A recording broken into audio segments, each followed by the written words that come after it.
Assalamualaikum warahmatullahi wabarakatuh. Berjumpa lagi dengan Bu Fia di sini. Untuk kesempatan ini, Bu Fia akan menjelaskan tentang kesebangunan dan kekongruenan pada bangun datar. Nah, jadi pada bangun datar itu ada konsep yang namanya sebangun dan kongruen. Tapi apa itu sebangun sama kongruen? Kita akan kupas pengertiannya dan konsep-konsepnya hari ini. Yang pertama, kita akan mulai dulu dari konsep tentang kongruen. Apa itu kongruen? Jadi, dua bangun itu bisa dikatakan kongruen apabila keduanya sama persis. Apa aja yang sama persis? Sudut yang bersesuaian sama besar, kemudian sisi yang bersesuaian juga dia sama panjang. Contoh, di sini ada dua segitiga yang kongruen. Bu Fia bisa menuliskan bahwa kondisi dari kedua segitiga ini, yaitu segitiga ABC, itu dia kongruen dengan segitiga PQR. Apakah syaratnya terpenuhi semua? Mari kita cek. Yang pertama, sudut yang bersesuaian sama besar. Kalau kedua segitiga ini kongruen, berarti sudut yang bersesuaian sama besar. Mana sih sudut yang bersesuaian? Yang pertama, sudut ACB yang berwarna merah itu dia sama besar dengan sudut RPQ. Kemudian sudut yang lain, sudut ABC misalkan, sudut ABC itu dia bersesuaian sama besar dengan sudut PRQ.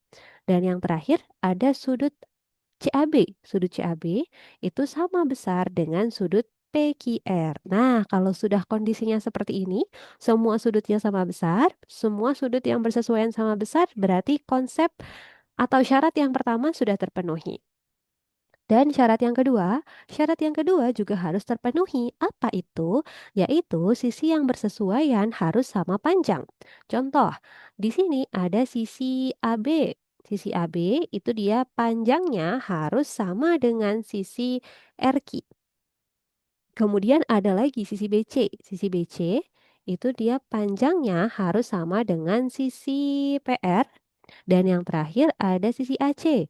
Sisi AC itu panjangnya harus sama dengan sisi PQ. Nah, kalau sudut yang bersesuaian itu udah sama besar, kemudian sisi yang bersesuaian sudah sama panjang, maka keduanya bisa dikatakan sebagai dua bangun yang kongruen, dua bangun yang sama persis begitu. Oke, kalau gitu tentang konsepnya sesimpel itu aja. Sekarang kita langsung masuk ke contoh soalnya. Di sini ada dua segitiga yang kongruen. Seperti yang tadi sudah kita bahas ya. Kalau kedua segitiga ini kongruen, maka semua sudut yang bersesuaian sama besar dan sisi yang bersesuaian sama panjang. Oke, sekarang mari kita cari. Di sini diketahui panjang AB. Panjang AB itu adalah 17 cm. Kemudian panjang BC adalah 15 cm dan panjang AC 21 cm. Di situ sudah ada keterangan sudut-sudutnya. Maka kita harus mencari berapakah besar sudut LKM dan panjang sisi KM berturut-turut. Ini yang merah adalah sudut LKM dan panjang sisi KM itu adalah yang berwarna biru. Perlu diingat bahwa sudut di dalam segitiga itu maksimal hanya bisa sampai 180 derajat ya.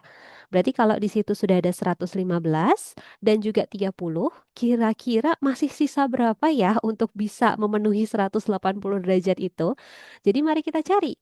Besar sudut LKM itu adalah 180 derajat dikurangi 115 derajat ditambah 30 derajat.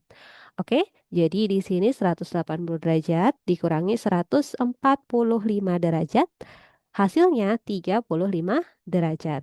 Itu adalah sudut LKM. Jadi sudah pasti bahwa C dan D itu salah. Sekarang tinggal kita cari berapa sih panjang sisi KM. Untuk panjang sisi KM, di sini kita lihat amati sudut-sudutnya. Kita sudah tahu bahwa di sini adalah 35 derajat, otomatis di sini juga 35 derajat. Nah, kalau begitu, mari kita amati. Di sini 35, di sini 115, di sini 35, di sini 115. Oh, tengah-tengahnya adalah 15 cm. Berarti sudah barang pasti kalau sisi KM ini panjangnya 15 cm. Jadi jawaban yang A juga salah. Sehingga Opsi yang paling betul adalah yang B, 35 derajat dan 15 cm. Itu soal kongruen yang pertama. Bisa dipahami ya, semoga ya. Sekarang kita lanjut ke soal yang kedua. Nah, di sini agak sedikit berbeda nih. Ada dua segitiga yang kongruen lagi. Tapi, kenapa yang ditanyakan keliling? Untuk kalian yang lupa apa itu keliling, keliling itu adalah jumlah dari semua panjang sisinya. Jadi kita harus tahu dulu panjang sisi segitiga itu masing-masing berapa, baru kita jumlahkan untuk mencari keliling. Di sini, karena dua segitiga ini saling berhimpitan, agar kita lebih mudah, maka kita pisahkan dulu agar mempermudah cara berpikirnya. Di sini kita pisahkan segitiganya. Ini yang pertama, ada segitiga ABC, dia siku-siku di B, ini C, di sini A. Kemudian ada lagi satu segitiga lagi, ini adalah segitiga FGH. Nah, dia siku-siku di G, kemudian di sini H, di sini F. Oke, mari kita lihat, kita tulis sisi mana yang sudah diketahui. Di situ sisi BC adalah 5 cm, kemudian sisi AB adalah 12 cm. Nah, pertanyaannya, karena dia mencari keliling segitiga, bagaimana ya kita mencari panjang sisi miring AC atau FH ini? Kalau AB itu adalah 12, otomatis FG juga 12. Kalau BC 5, otomatis GH adalah 5 karena keduanya kongruen. Tapi PR-nya kita harus mencari panjang AC atau FH dengan menggunakan teorema Pitagoras. Kenapa begitu? Karena ini adalah segitiga siku-siku. Untuk mencari sisi miringnya, kita bisa menggunakan teorema Pitagoras. Bagi yang lupa bunyinya, ini ada teorema Pitagoras. Nah, bagi yang lupa bagaimana bunyinya, caranya adalah sisi miring kuadrat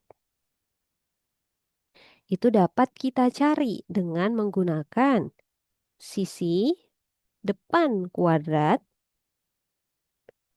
ditambah sisi samping kuadrat.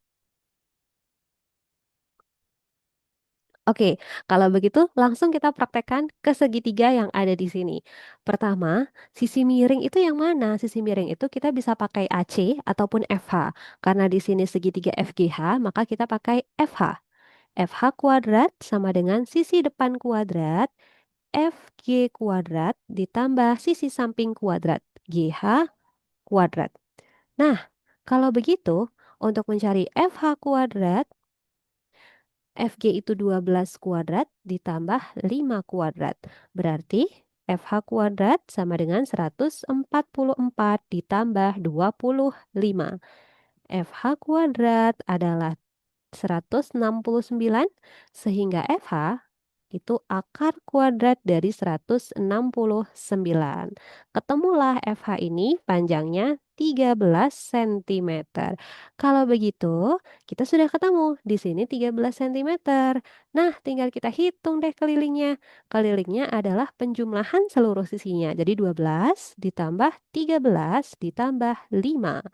Dan jawabannya adalah 30 cm. Selesai, jawabannya adalah yang B. Keliling segitiga FGH adalah 30 cm. Nah, itu dia pembahasan tentang kongruen. Sekarang kalau kongruen sudah, kongruen intinya ini dua bangun sama persis gitu ya.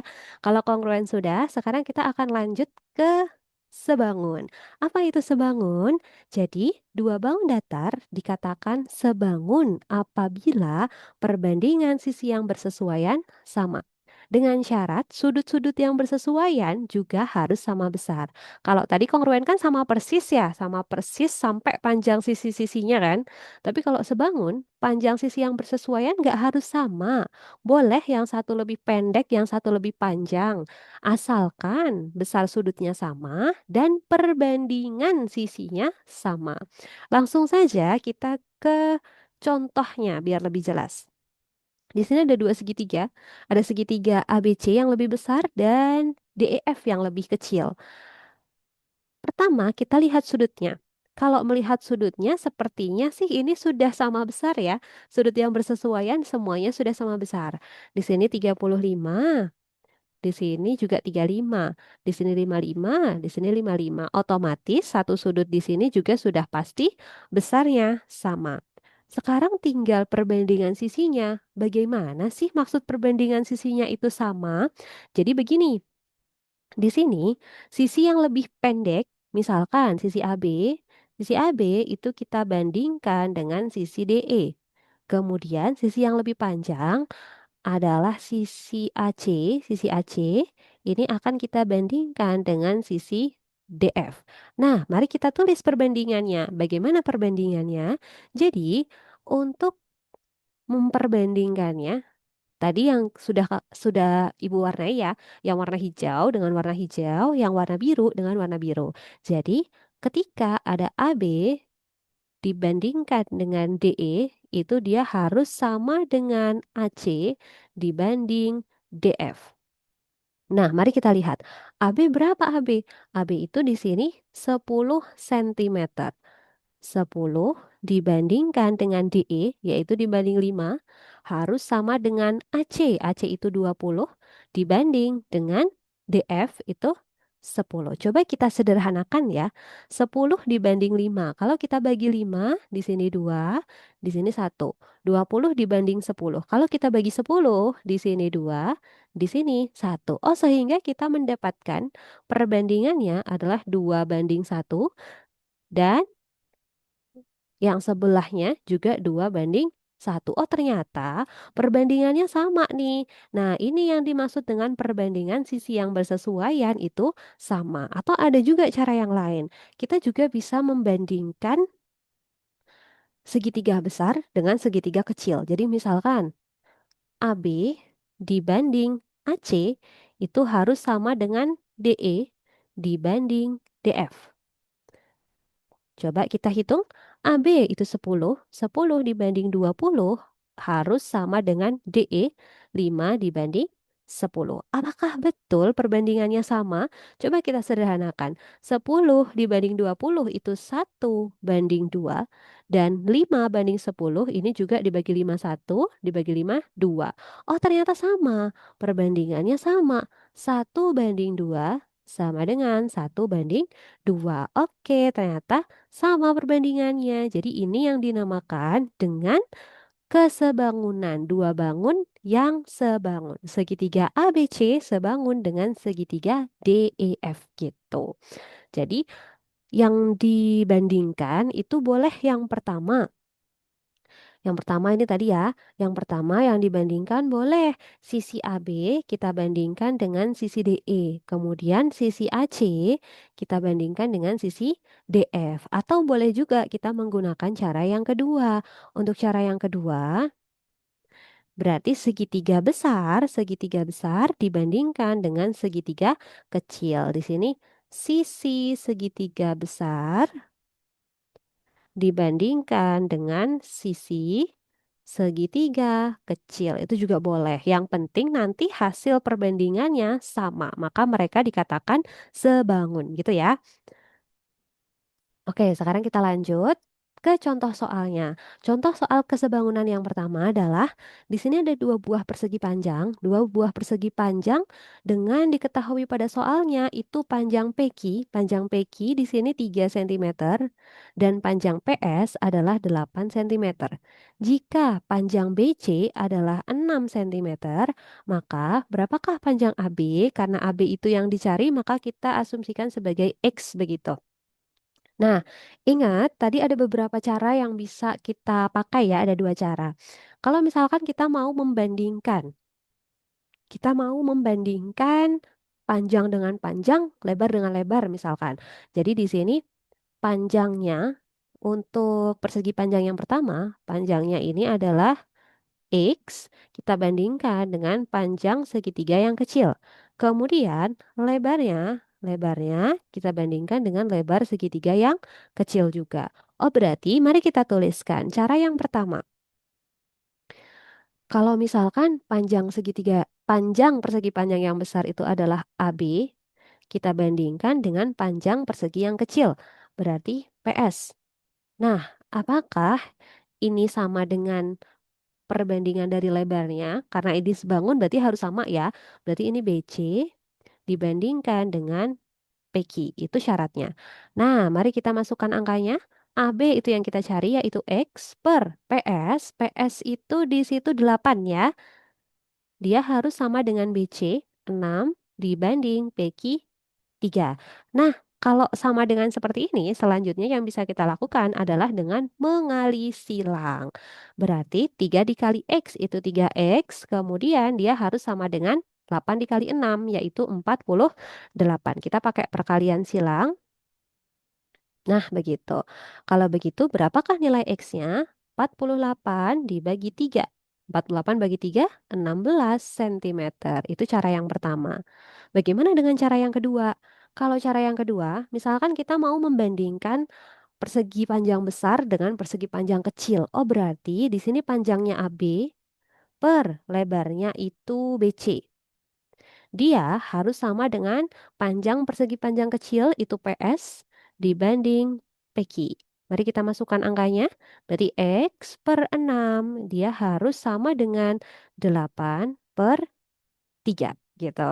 Nah, kalau sudah begitu, kita bisa pakai perkalian silang lagi atau bisa juga kita menggunakan cara cepatnya seperti ini.